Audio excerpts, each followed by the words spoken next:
I am Darcy Wren, and I was never the daughter they bragged about. Not when I graduated valedictorian with a double major. Not when I won the governor's tech challenge at 23. And certainly not when I spent my 29th birthday bagging paperbacks in a dusty little bookstore, tucked between a coffee shop that overcharged for oat milk and a dry cleaner with a perpetually flickering sign. They never saw me. Not the real me. But I didn't mind. Not anymore.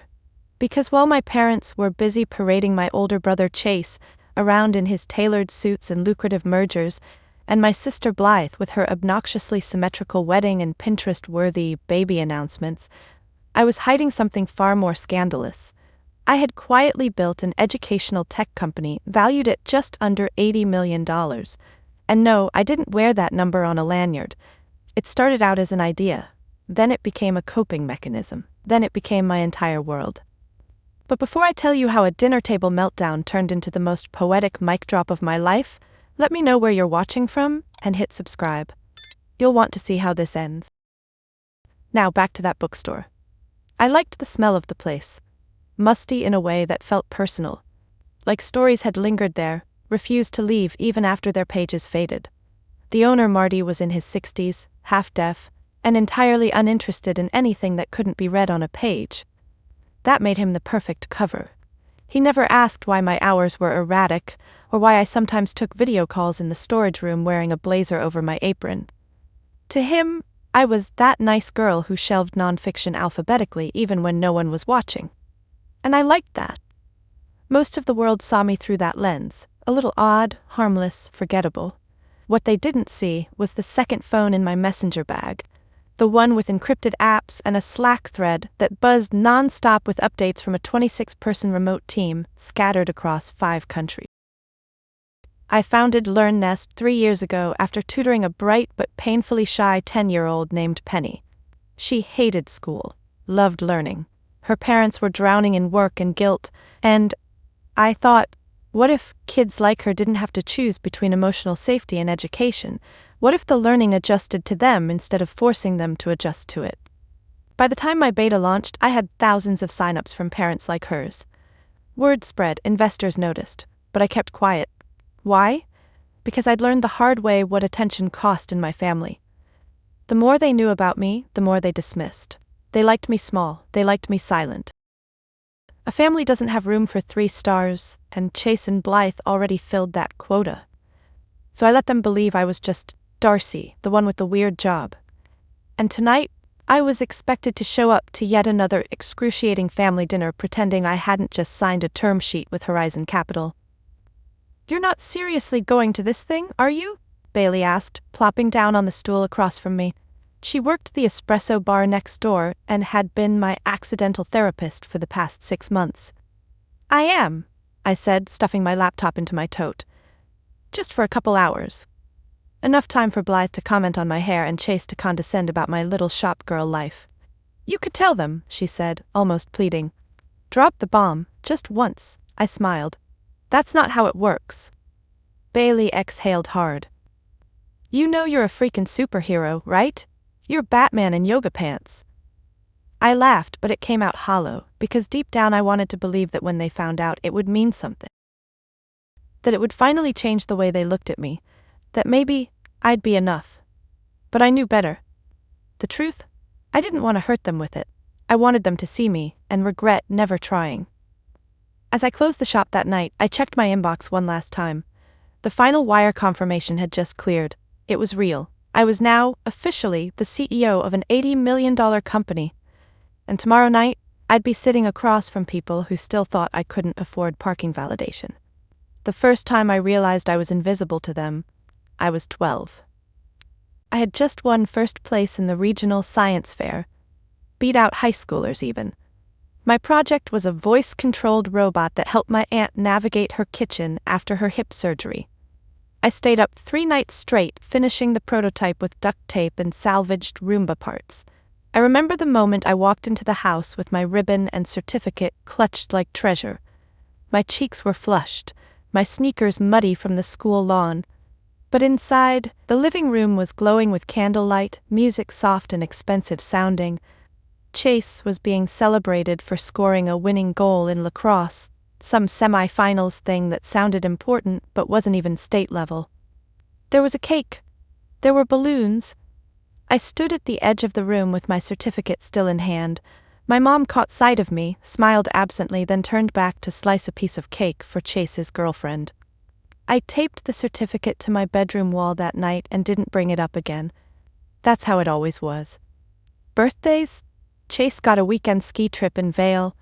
Blythe got a spa package and a surprise party that looked like an Instagram ad. I got a $30 bookstore gift card once, and only because my grandmother insisted someone remember the quiet one. Every achievement I chased seemed to bounce off some invisible barrier between me and their pride. It didn't matter if I aced a college-level course in high school, or interned with a developer whose app got bought by Microsoft. It didn't register. To them, success was loud, expensive, recognizable in country club conversations. And I was none of those things. I remember one time right after college, Chase hosted a dinner at my parents' house. I had just been accepted into a competitive tech accelerator, one of only 5 women founders that year. I was glowing, hopeful. I'd even rehearsed how to explain it to them in simple, non-nerd terms. As we passed around overcooked salmon and obligatory wine, I mentioned it casually. I got into Velocity Labs. My mom blinked. Is that like yoga? Chase laughed, not unkindly. No, Mom, it's like Shark Tank but for apps. My dad perked up slightly. Oh, like that show? The one where the guy in the tight suits invests in bathrobes? I nodded, trying not to let the moment slip through my fingers. Sort of. Except this one is run by former founders and engineers. It's mentorship and funding. They all looked at me blankly for a moment. Then Blythe piped up. Well, I just booked a full campaign shoot with that fitness brand I told you about. They want 4 reels a week and 2 sponsored lives. My mom squealed and clapped. That's amazing, sweetie. Just like that, my moment vanished. Replaced. Smothered under the weight of Blythe's collagen-smoothed career. It wasn't just preference, it was systemic blindness. They didn't know how to support what they didn't understand. So I stopped trying to explain. I showed up to family events with prepared answers that could be dropped in under 7 seconds and wouldn't require follow-ups. How's work, Darcy? Oh, same old bookstore stuff. Still living in that tiny place? Yup, cozy and cheap. No one ever asked follow-ups. No one asked what I read, what I thought, what I dreamed about. But Chase? They knew every minor detail of his latest acquisition.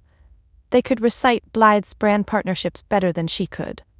There was a family group chat I wasn't even in, something I'd accidentally discovered when Blythe screen shared her phone during a family Zoom. I once joked that I was the NPC in the family story. But some part of me believed it. I'd lie in bed at night sometimes and imagine what would happen if I died. Like, really? What would they say at the funeral? Would they remember anything about me beyond the bookstore and my tendency to skip makeup? She was quiet. She liked books, I think. Would Chase say anything? Would Blythe even attend if she had a brand shoot? I hated that I let my mind go there, but I needed to remember those feelings. That ache, that invisibility, because they became fuel. Every time I stayed up until 3 a.m. fixing a back-end issue, every investor pitch I gave half asleep from my closet because the walls were thin and the bookstore wasn't soundproof, every rejection email that stung but didn't stop me, their absence made room for my grit. They left me out, and in that void I built something they couldn't imagine. The best part? I knew, deep down, that they wouldn't want to imagine it, because it would mean they missed it. Missed me. And that kind of truth is far worse than failure. That's the thing with being the invisible one. You get used to it, you learn to move silently, observe sharply, and fight like hell with no cheering section. But soon, they were going to see everything they missed. Whether they wanted to or not. It started with an after-school tutoring session and a broken Chromebook. Penny was 11, painfully smart and absolutely disinterested in school. Her mother, a barista who came into the bookstore on Tuesdays, had begged me to help. I agreed, mostly out of habit. I had a soft spot for oddball kids with oversized glasses and shrinking confidence. We started with math, but it didn't take long for me to realize the problem wasn't numbers, it was structure. The rigid one-size-fits-all learning that left kids like Penny behind. She'd fidget, flinch at red pen marks, and shut down the moment she felt judged. So I changed the rules. I let her set the pace. I gamified the work. When she got bored, we detoured into storytelling and logic puzzles. Slowly, she came alive. And one day, in the middle of a fraction problem involving pizza toppings, she grinned and said, "You should make this a thing, like an app, for weird kids like me." It stuck. That night, I went home and couldn't stop thinking about it. An app. Not like the ones already out there, rigid modules, endless badges, fake achievements. No, this would be flexible, smart, empathetic. A system that adapts to how a kid learns, not just what they're told to memorize.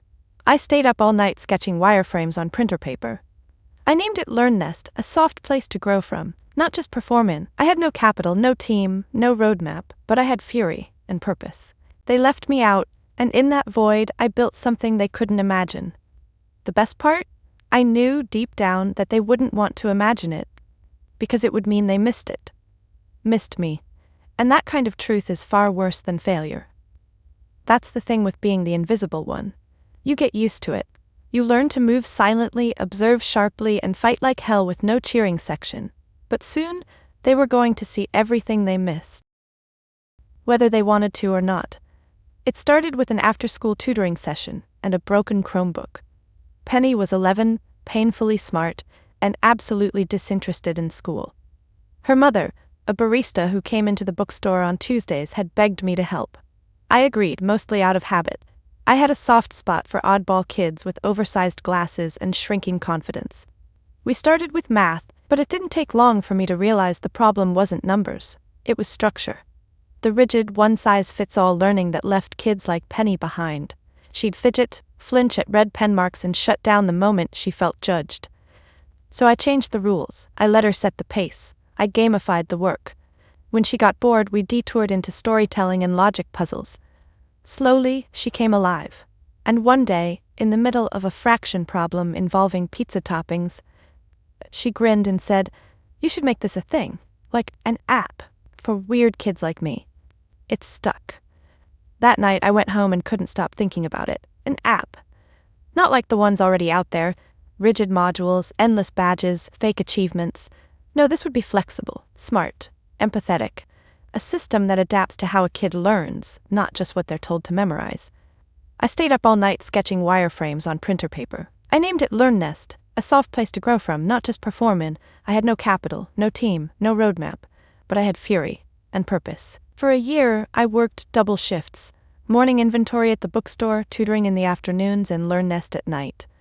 I taught myself back-end logic on a $90 refurbished laptop, learned Figma, got rejected from 3 grants and 2 tech incubators. I cried in bathroom stalls more times than I'll admit, but each time I'd open Penny's thank you note, the one with the hand-drawn owl and "thank you for letting me be smart in my way," and start again. Eventually, I found Luke. He was a freelance developer from Montreal who'd written a Medium post about ethical UI. I messaged him a long, slightly desperate email with mock-ups attached. He wrote back 4 hours later, "I love this. You don't sound like the usual pitch bros. I'm in. Let's build it." It took 9 months to get the first version live. We launched with 0 PR.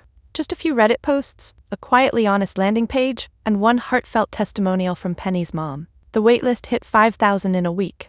By the end of that month, we had 30,200 active users, mostly through word of mouth. Homeschooling parents, burned-out teachers, kids who'd been labeled difficult or unfocused by the system. We reinvested every penny. No salaries for 6 months. I ate a criminal amount of frozen dumplings and instant oatmeal. But we grew. I was terrified when the first investor reached out. They'd seen our engagement stats in a shared pitch deck from another startup. I almost didn't respond, but Luke pushed me to take the meeting. "I know you hate buzzwords," he said, "but we're not building an MVP anymore. This is real." It was. Within a year, we secured a seed round, then Series A, then B. Horizon Capital called in the middle of the night on a Tuesday. They wanted to acquire us, $80 million. I didn't scream, I didn't cry.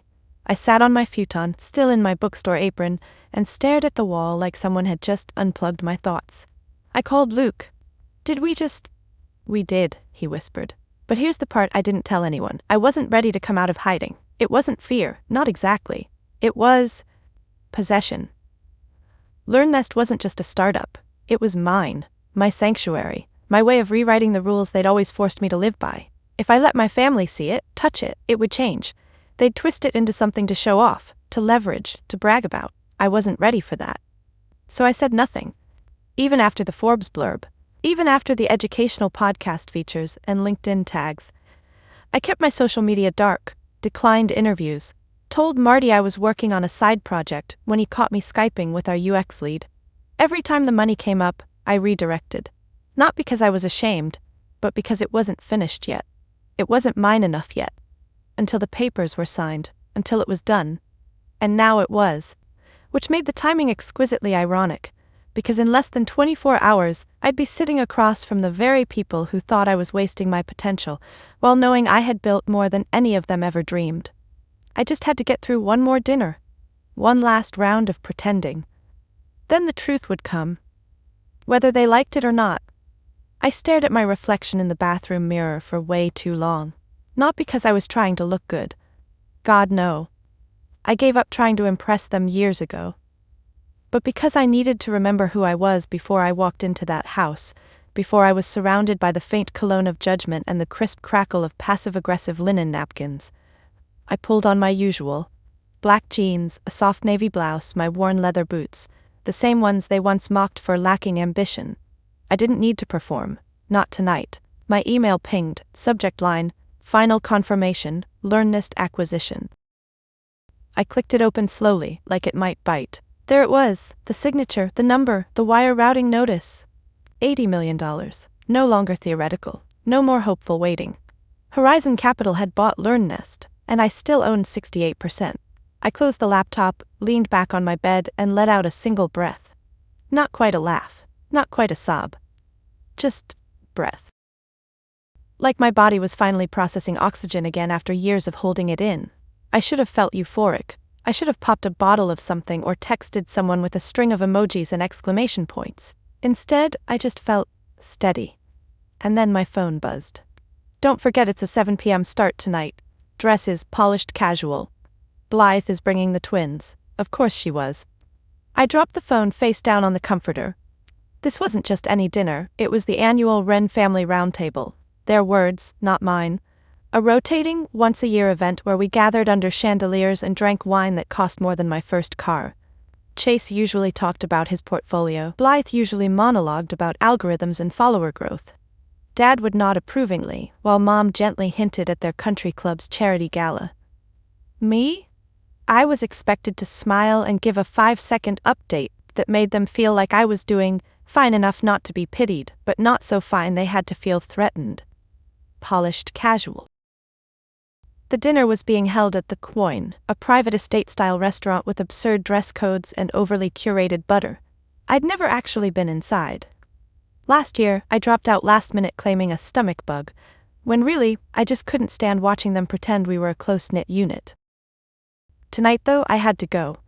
Because this would be the last time I played their game. This would be the night the mask cracked. But it wasn't going to be me who broke it. They would. I made my way to the bookstore that morning for some semblance of normalcy. Marty greeted me with his usual distracted nod and handed me a box of used books to sort through.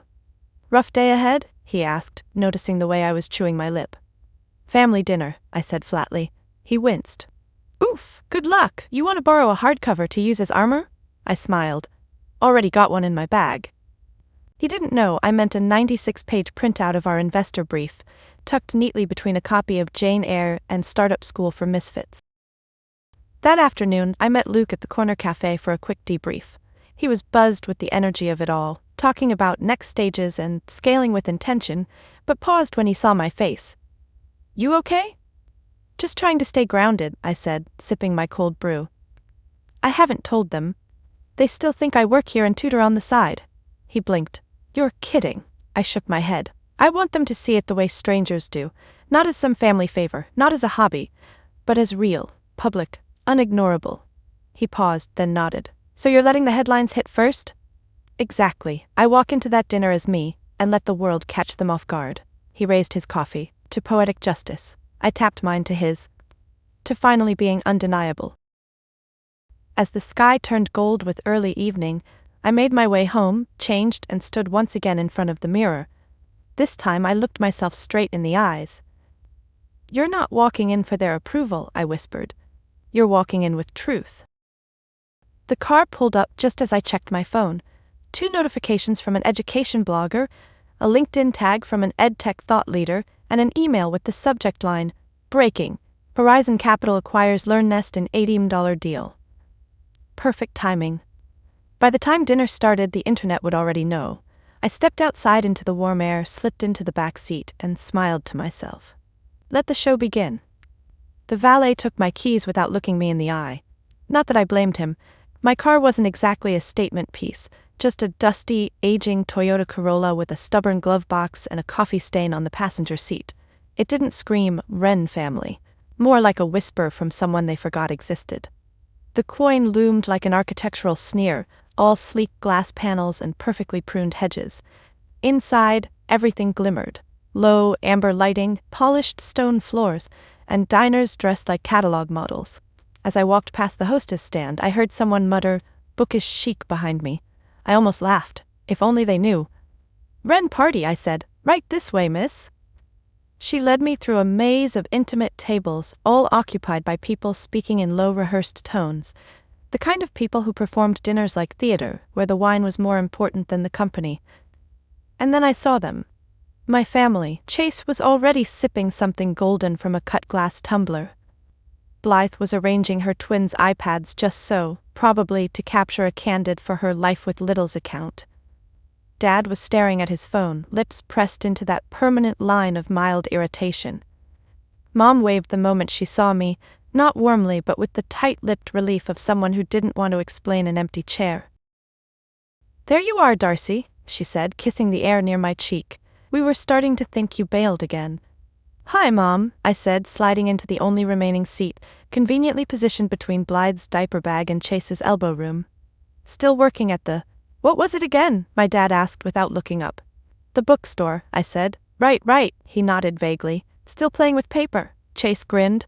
"Must be nice. No emails after 5, I assume?" "Yeah," I replied smoothly. "It's all very analog." Blythe leaned in. "You'd love the new app I'm partnering with. It's this Scandinavian reading tracker that syncs with your mood and light cycles. Super intuitive. I might do a reel about it this week." "Sounds intense," I said. "Darce, you should look into something like that," she added, tilting her head sympathetically. "Might make the shop feel more modern." I smiled. Tight. "I'll keep that in mind." A server appeared with menus, saving me from having to respond to the next volley of thinly veiled career interventions. I scanned the options with practiced detachment. Sea bass, lamb shank, something involving truffle foam. "How's everything anyway?" Chase asked, not looking up from his whiskey. "You still tutoring, or just selling bestsellers to retirees?" "Still tutoring," I said, calmly buttering a roll. "Some curriculum consulting too." "Consulting?" My mother perked up. "With who?" "Oh, just a startup," I said. "Nothing big." Chase chuckled. "Darcy, if you ever want to get serious about investing or scaling something real, let me know. I've got connections in the education space." I nodded, suppressing a smirk. "I'll think about it." The kids started fussing, and Blythe turned her full attention to soothing them with promises of extra screen time if they stopped making that face. Meanwhile, my father took the moment to glance down the table and say, "I do wish you'd wear something with a bit more structure, Darcy. Your posture's suffering." "I'll work on that," I said dryly. "Maybe she's just trying to keep expectations low," Chase offered, clearly delighted with himself. "Chase," my mom scolded half-heartedly, though she was smiling too. This was the gauntlet, the annual reminder that I wasn't enough, wasn't impressive, wasn't curated. I wasn't the child they photographed for holiday cards or quoted in fundraising letters. I was the empty space between their sentences, the accessory at the table. They kept poking and I kept nodding. But something had shifted. Underneath the weight of their backhanded remarks, I felt a strange sense of calm, like watching actors recite a play I'd already seen a dozen times. Same lines, same beats, same smug delivery. Only this time I wasn't in the audience. I was holding the script, and I knew exactly when the third act twist would land. Blythe ordered the lamb. Chase got the sea bass. I chose the risotto because it required the fewest bites to fake enthusiasm. Conversation turned to vacations.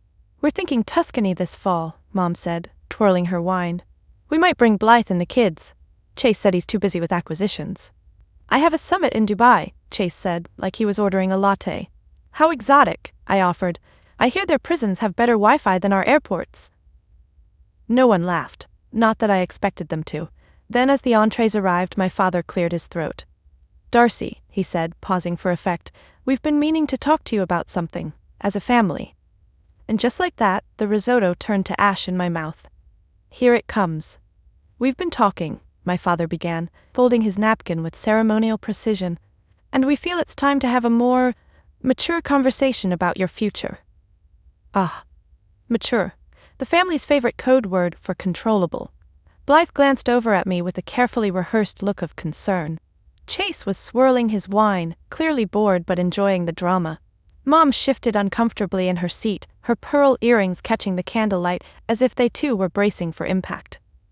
You're nearly 30, Dad continued, as if this were breaking news. And while we understand you enjoy your little bookstore routine, it's become clear to us that you're plateauing. I blinked slowly, setting my fork down.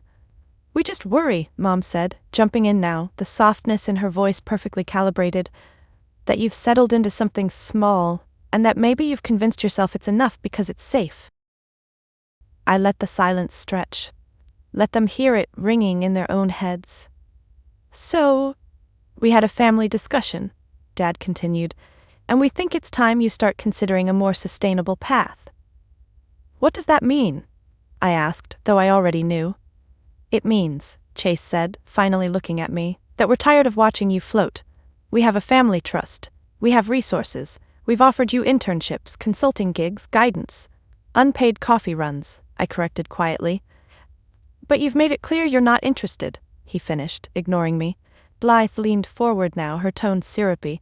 It's not that we don't love you, Darcy, but you're a grown woman clinging to a student's life. No ambition, no structure, no partner, no plan. That's not true, I said, voice calm but tight. I do have a plan. Then why don't we ever hear about it, my mom snapped, before softening again. Why don't you share things with us? Because every time I did, you turned it into a reason to be disappointed. Dad exhaled deeply. We've decided to officially remove you from the Wren Family Trust. You'll still have access to your college fund, what's left, but beyond that, we think it's healthier if you stand on your own 2 feet. I've been standing on my own 2 feet, I said, barely above a whisper. That's not the point, Chase added, gesturing with his glass. You've been hiding. From life. From responsibility. From us. I stared at them, my family, my supposed blood, dressed like they were attending an awards show, eyes filled with performative disappointment. It hit me then. This wasn't about me being lost, it was about them losing control. You're not being punished, Mom said quickly. This is just a redefinition of boundaries, a necessary one. A necessary exile. My ears buzzed, but my hands were steady. I reached for my water glass, took a small sip, and placed it back down with a soft click. Blythe sighed, clearly exhausted by my lack of dramatic reaction. Don't make this harder than it has to be, Darcy. We're trying to help you grow up. That was rich, coming from someone whose toddlers had a higher net worth than most startups. I looked up and for the first time smiled. Thank you, I said. They blinked, confused. For what? My dad asked. For making it official, I said. Now I know. Know what? Chase asked, narrowing his eyes. That your love was always conditional. That your support was just an illusion. That I don't owe you anything. Not my ambition, not my life, and certainly not an explanation. I saw the flicker of something shift in Blythe's eyes. Not regret. No, not that. Something closer to unease. Darcy, Mom said, suddenly nervous. Let's not turn this into a scene. Oh, I wouldn't dream of it, I said, gently dabbing my mouth with my napkin. After all, you've already staged the whole thing. The table went silent, as if we'd all just realized something unspeakable had been spoken aloud. And then, my phone rang. Not the old clunky one I used at the store, the sleek, encrypted one, the one that rarely rang unless it was someone from my inner circle. I glanced down at the screen. Call from Horizon Capital, Claire Hoffman, right on cue. I'm sorry, I said, standing. I have to take this. Now? My dad snapped. You're being disrespectful. No, I said, lifting the phone to my ear. You've already done that part. I turned away, pressed accept, and walked 10 slow steps toward the restaurant's hallway, letting their confusion steep behind me. "Hi, Claire," I said, calm as ever. "Darcy," her voice was crisp, cheerful, professional. "The press release just went live. You're officially the owner of the most disruptive edtech acquisition this quarter. You might want to check your inbox. Everyone is talking about it." I smiled, the kind of smile you feel behind your eyes. "Thank you," I said, perfect timing. As I hung up and turned around, I could already see the shift across the table. Chase's phone screen glowed in front of his face. His brows furrowed. Blythe's jaw dropped. My father had gone stiff, like a man who just realized his pants were down on live television. And Mom, bless her, looked like someone had slipped poison into her wine. I walked back to the table slowly, letting the weight of the moment drape over my shoulders like a custom-fitted coat. "So," I said, "still think I need to grow up?" Chase was the first to speak. What is this?" he said, waving his phone at me like it had malfunctioned. I took my seat, slow and deliberate, and tilted my head. "You're gonna have to be more specific." "This article," he snapped, thrusting the screen toward Dad. "Darcy Wren, founder and CEO of LearnNest, sells company to Horizon Capital for $80 million. Is this some kind of sick joke?" Dad grabbed the phone, eyes narrowing as he scrolled. I watched his face go pale, not red with anger, but white with something colder. Recognition. Mom was frozen, her wine glass halfway to her lips, her expression unreadable. Blythe's mouth hung slightly open like she couldn't decide whether to gasp or scoff. I reached for my own phone and opened the press release I had bookmarked earlier, just in case. I turned it around and laid it gently on the table for them to see. "Not a joke," I said. "Just something I've been building while you were busy reminding me I'm the family disappointment." Chase let out a sharp, humorless laugh. "This has to be inflated. There's no way you built a company worth that kind of money," I shrugged. "Guess my little tutoring gig paid off." Dad set the phone down slowly. "How long?" 3 years, I said. 3 years? Blythe choked out. "You've been pretending to work retail while secretly running a multi-million-dollar company?" "Not pretending," I corrected. "I actually worked retail, full shifts, open to close sometimes. It was the perfect cover. No one expects much from a girl behind a register." Chase leaned forward, his tone colder now. "And you didn't tell us because—" I met his eyes, steady. "Because every time I told you something real, you turned it into a punchline." Silence. Deep. Charged. Uneasy. "I didn't need your money," I continued. "Or your advice, or your connections. What I did need was space, to build something without being told it wasn't enough." Mom finally spoke, her voice barely above a whisper. "Why now?" "Because the deal closed this morning," I said, calmly slicing into my risotto. "And because you just cut me off, formally. Thought you might want to know who you were disowning." Her lip trembled, the first genuine crack in her composure all night. "We didn't know." "No," I said. "You didn't care to know." Chase crossed his arms. "So what, this is your revenge tour? Rub it in our faces and ride off into the sunset?" I set my fork down and looked at him evenly. "You think this is about you?" "I think it's convenient that you waited until we confronted you," he said. "You're using this as a weapon." I laughed, finally, not bitterly, just softly. "No, Chase, I waited because I didn't want you using me." More silence. Blythe adjusted her blouse, flustered. "So what now? You think you're better than us?" "No," I said. "I just think I'm finally free from needing your approval." Dad cleared his throat, trying to regain some paternal footing. "Darcy, look, this is impressive, truly, but you have to understand." "No," I cut in. "You don't get to pivot now. You don't get to reframe years of belittlement as concern. You called my life a failure tonight. You tried to erase me. You've been trying for decades." Chase shifted uncomfortably, for once without a snide comeback. Blythe stared into her water glass like it held answers. "I'm not here for an apology," I continued. "Or a standing ovation. I don't need a place at your table anymore." I stood up, slow and steady, letting the silence settle around me like fog. I built my own. Mom stood too, reaching out. "Darcy, please, we can figure this out." "I already did," I said, voice steady. "Alone." I turned to leave. Chase called after me, voice raised, cracking slightly. "You think money makes you better?" I stopped, turned halfway back. "No," I said, "but building something from nothing while everyone I loved was betting on my failure makes me stronger." And I walked away. Out of the private room. past the polished halls and curated diners, into the quiet night, not triumphant, not vengeful, just whole. For the first time in my life, I wasn't begging to be seen, I was undeniable. The air outside hit like a balm, cool, real, honest. No chandeliers, no curated lighting or manipulated tones of concern. Just the low hum of traffic, the clatter of distant silverware, and the faint scent of citrus trees someone had bothered to plant along the valet lane. I kept walking. I didn't turn around. Not when I reached the sidewalk. Not when the valet jogged behind me asking if I needed my car. I waved him off gently, pulled out my phone, and ordered a rideshare. As I waited, I scrolled through the newsfeed, headlines multiplying like wildfire. The Silent Founder, meet Darcy Wren, the $80 million mystery CEO who outsmarted the system. EdTech Cinderella, from bookstore clerk to startup royalty. Disruption in a cardigan, Darcy Wren and the rise of LearnNest. I clicked one open and skimmed. They had all the basics, years of bootstrapping, team of under 30 visionaries, new age pedagogy that catered to neurodivergent learners and emotionally attuned environments. There was even a quote from Penny's mom. She didn't just change my daughter's life, she gave her back her joy. I smiled. That one hit home. A notification popped up. Luke, you good? It's blowing up. I typed back, perfect storm, just walked out of the family dinner.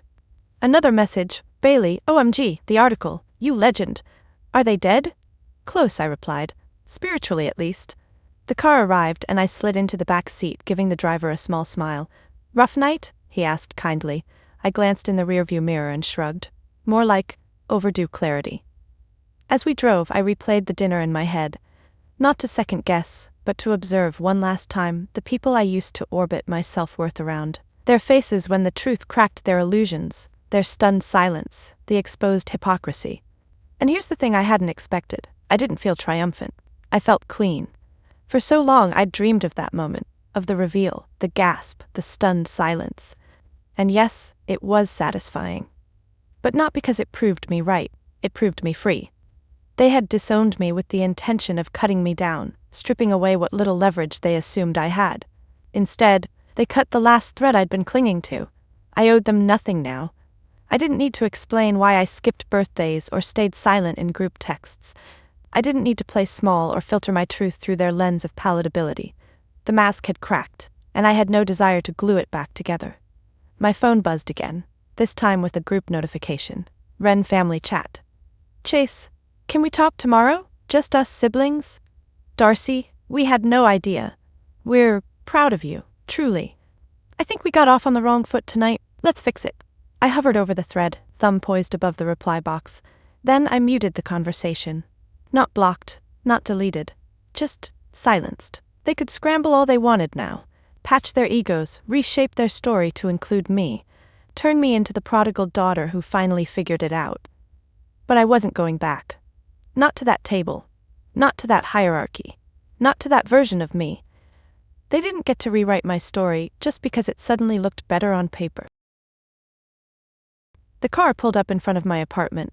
My building was older, not the kind with a doorman or marble anything, but the walls were mine.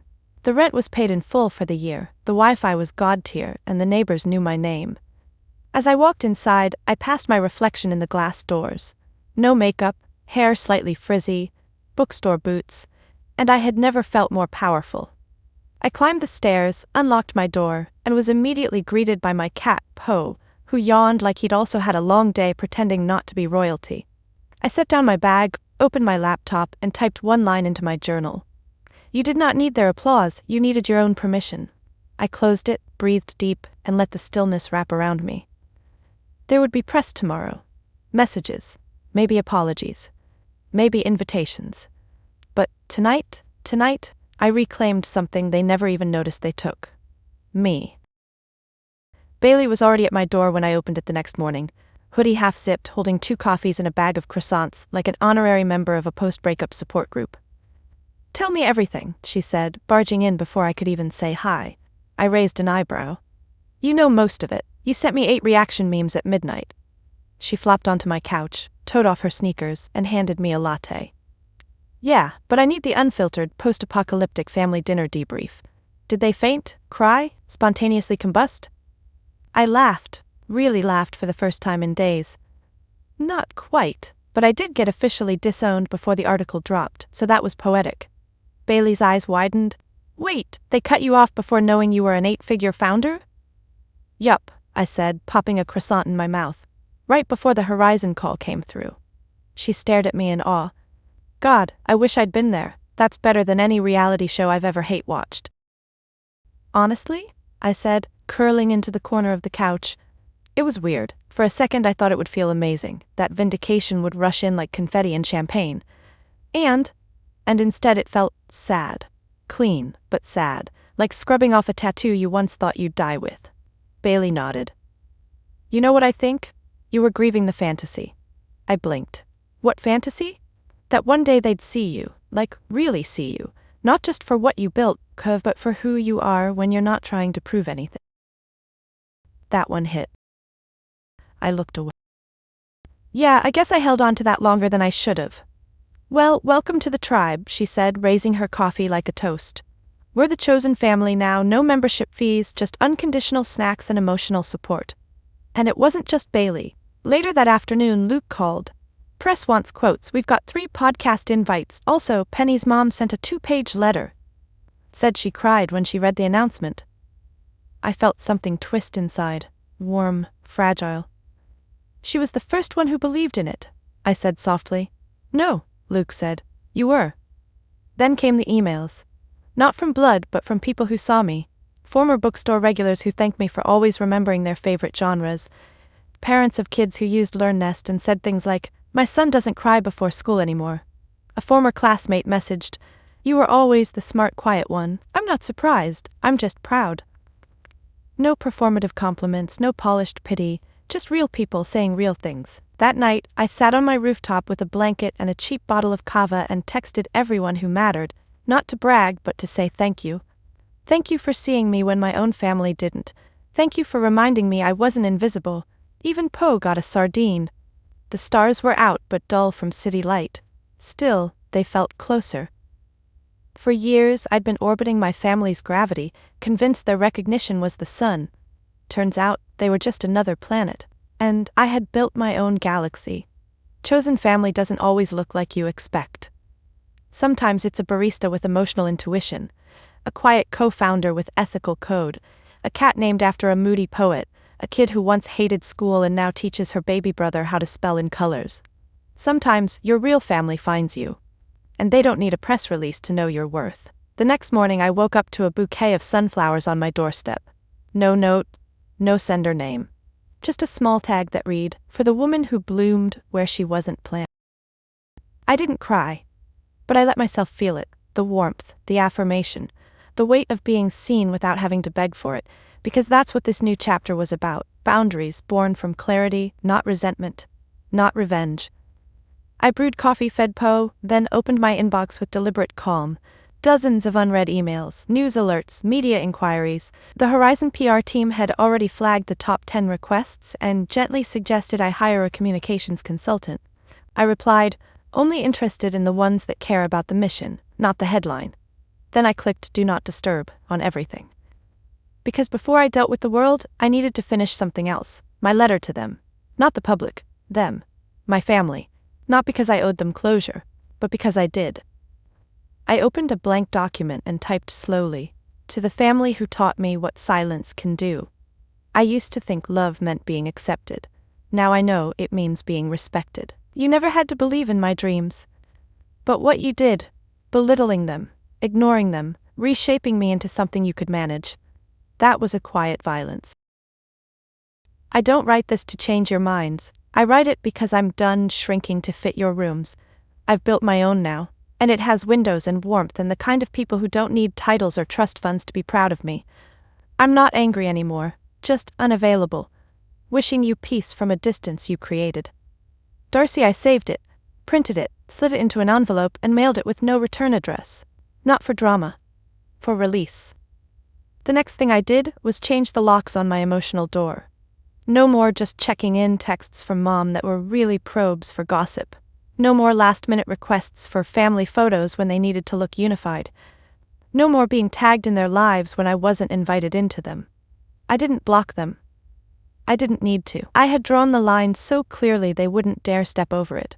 Instead, I threw myself into what mattered, rebuilding LearnNest into something even more radical, shifting it to a nonprofit hybrid, removing barriers to entry for low-income families, launching a mentorship initiative for first-gen girls in tech. Every choice I made now came from freedom, not fear, and with every step I felt lighter.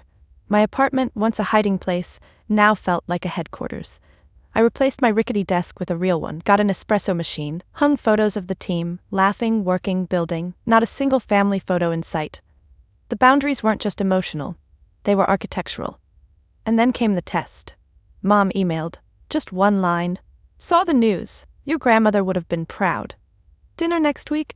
I stared at it for 5 full minutes. Then I replied, I'm glad you think so, but I won't be attending. No explanation, no apology, no maybe next time. Just a clean, quiet no. Because sometimes peace doesn't come with reconciliation. Sometimes it comes with distance enforced without drama. And that's what I had now. Not revenge, not silence, just peace with my own space. 3 weeks after the acquisition, I stood in front of a school. Not a private academy with ivy-covered walls, not a sterile tech campus with polished concrete and vending machines that sold kombucha. This one had peeling paint, a flickering exit sign, and kids who wore hand-me-downs 2 sizes too big. Exactly where I wanted to be. The principal, a wiry woman named Mrs. Durand, led me down a hallway lined with construction paper art and scuffed tile. They still can't believe you're real, she said, half laughing. They think you're some kind of internet myth. The bookstore lady with millions, I smiled. Let them think that. Myth or not, I'm here to help. LearnNest's first public donation had just cleared, fully outfitting this school with an adaptive digital learning lab, training staff on our emotional resilience curriculum, and covering therapy subsidies for students dealing with chronic stress. But I didn't come here for the photo op. I came to sit with the kids. In a classroom corner, a girl named Keela showed me the way she used color-coded blocks to solve math problems. Your app doesn't yell at me when I get it wrong, she said, not looking up. It just helps me try again. I blinked away, something sharp behind my eyes. That's the idea, I whispered. She shrugged, still solving. It's like, it doesn't think I'm stupid. That hit harder than any headline ever could. After the tour, I sat outside under a cracked shade structure and opened my notebook. Not my laptop, my notebook. I wrote down names, ideas, needs. This was what legacy could look like. Not some plaque on a boardroom wall, not a family name that meant power at cocktail parties, but impact, quiet, grounded, real. I no longer wanted to reclaim the Wren name so they'd be proud of me. I wanted to redefine it, so kids like Keela could believe in themselves. That meant creating scholarships for underserved learners, partnering with community libraries, funding open-source mental health curriculum, pouring millions into systems that had ignored the invisible ones for too long. Let Chase corporate dominance. Let Blythe perfect her personal brand. I was busy building something that didn't need to be polished to be priceless. Back in the city, I held a quiet launch party at the bookstore. Not a gala, just pizza, music, and the full LearnNest team, some in person, some on Zoom. Bailey came early and taped up a handmade banner that read, "We built this." Marty brought a cake that looked like it had been through battle, but somehow spelled E-Jew Queen in slightly melted frosting. Luke gave a short speech about grit and grace, and how the best founders are the ones nobody sees coming. And when it came time for me to speak, I didn't rehearse. I just looked at my team and said, I built LearnNest in the shadows because I thought success meant finally being allowed at someone else's table, but I was wrong. Success means building your own, and making room for people who've always been left out. They clapped, they cried, they raised warm cans of sparkling water like champagne flutes. And I knew, deep in my bones, that I had already rewritten the legacy. The Wren name doesn't belong to them anymore. It belongs to what I made of it. Not with spite, but with purpose. Not for show, but for service. I didn't hear from my family for 2 months. No follow-up emails, no surprise visits, not even a stray congrats from a distant cousin. I expected them to come back eventually, maybe with rebranded warmth or a curated apology. But they didn't. And for the first time, I didn't feel abandoned. I felt spared, because what I had now was better than reconciliation. I had peace that didn't require performance. It came in the form of Sunday mornings spent in the bookstore, curled in the back corner with Poe in my lap and the hum of old paper around me. It came in late-night Zoom calls with my team where we laughed about UX nightmares and debated fonts with religious fervor. It came when Keela sent me a drawing of a tree with a nest in it, labeled My Safe Place. It came when Bailey danced down the sidewalk one night shouting, "We are the unasked-for miracles of this city," just because we'd hit our user donation goal. It came when Luke, awkward and blunt, muttered, "You know you changed my life too, right?" I didn't need to prove anything anymore. Not to them. Not to the world. Not even to myself. Because now, when I walked into a room, I wasn't looking to be included. I was showing up as the builder. I no longer feared being invisible. I chose where I wanted to be seen, and I chose the places that didn't ask me to dim. One quiet Tuesday night, I sat in bed with a cup of chamomile tea and wrote the words I used to dream of someone else saying to me. "I am proud of you, Darcy. Not for what you've done, but for who you didn't let them turn you into." And I believed them. I believed me. Because in a world that rewarded loud egos and curated facades, I had done something radical. I had grown in silence, I had bloomed in the dark, and now in the light I stood tall, not because they finally looked, but because I finally didn't need them to. I was no longer the family outcast, I was the founder of a new world. And that was more than enough. Have you ever felt like the invisible one? The person they called the quiet one, the weird one, the late bloomer? As if your value had an expiration date written in someone else's handwriting. If my story resonated with you, I want to hear yours. Drop a comment below and tell me, what's something you built in silence? What did you fight for when no one was clapping? Maybe it was a business. Maybe it was healing. Maybe it was just the courage to start over when no one thought you could. Whatever it is, it matters. Because success isn't just headlines and trophies. It's ownership. Ownership of your time, your peace, your worth. So if you've ever been the underdog, the one they underestimated, the one they overlooked, know this. You are not behind. You are becoming. And the ones who can't see it, they're not meant to sit at your table. If this journey gave you even a spark of hope, please like, subscribe, and share this video with someone who needs to hear that it's okay to define success on their own terms. You don't need to be loud to be legendary. You just need to keep going, because sometimes the quietest people build the loudest legacies, and you're just getting started.